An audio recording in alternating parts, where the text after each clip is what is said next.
इसीलिए आप देखें नबी करीम सल्लल्लाहु अलैहि वसल्लम ने औरत के चेहरे के पर्दे का हुक्म नहीं दिया था।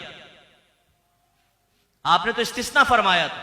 आपने फरमाया औरत का तमाम बदन छुपाने की चीज है सिवाय इसके और इसके और इसके। चेहरे को भी पर्दे से खाली रखा, हाथों को, पैरों को। लेकिन जब उलमाए मुताखिरीन ने देखा कि अब बिगाड़ पैदा हो गया है, अब औरतों के चेहरे पे नजर पड़ती है तो नौजवानों के दिल में इश्तियाल पैदा होता है।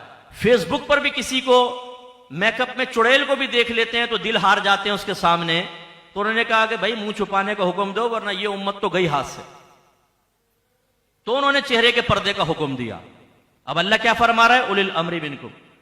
और यहां नौजवानों थोड़ी सी बात मैं आपको अर्ज कर दूं, आपको गुमराह करने वाला ये कह सकता है अल्लाह के नबी ने तो चेहरे के पर्दे का हुक्म नहीं दिया और ये उलमा दे रहे हैं, ये क्या बात हो गई, क्या इनका हुक्म अल्लाह के नबी के हुक्म से ज्यादा हो गया?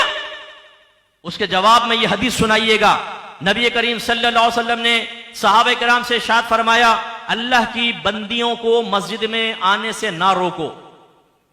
सरकार के दौर में औरतें मस्जिद में आके नमाज, जुमा, ईदैन सरकार के साथ पढ़ती थी। दौर सिद्दीक अकबर में ऐसा होता रहा। लेकिन जब उमर फारूक रज़ी अल्लाह तआला अन्हु का दौर आया तो उमर फारूक ने औरतों से कहा, कोई मस्जिद में नहीं आएगी, घरों में नमाज पढ़ो। औरतें सईदा आयशा सिद्दीक़ा रज़ी अल्लाह तआला अन्हा के पास गईं कि देखिए उमर फारूक हमें मस्जिदों में आने से मना कर रहे हैं। मेरी वालिदा सईदा आयशा तय्यबा ताहिरा सिद्दीका मुज्तहिदा आलिमा, बहुत बड़ी फकीहा, हमारी वालिदा ने इरशाद फरमाया, उमर ने सही कहा है। अगर मेरे सरताज आज यहां मौजूद होते और जिस तरह जीनत इख्तियार करके औरतें अपने घर से बाहर निकल रही हैं आप भी मुलाहिजा कर लेते तो मेरे सरताज भी औरतों को मस्जिद में आने से रोक देते। नौजवानों समझ में आया? बज़ाहिर अल्लाह के नबी क्या फरमा रहे हैं, औरतों को मस्जिद में आने दो। उमर फारूक क्या कह रहे हैं, नहीं आने देंगे।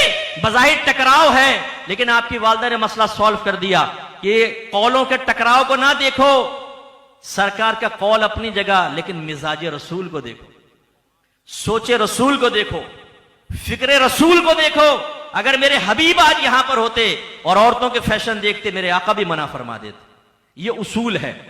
लिहाजा मेरे आका ने अपने जमाने में औरतों के चेहरे का इस्तिस्ना फरमाया, क्योंकि आप उस जमाने के जो आवारागर्द शुआरा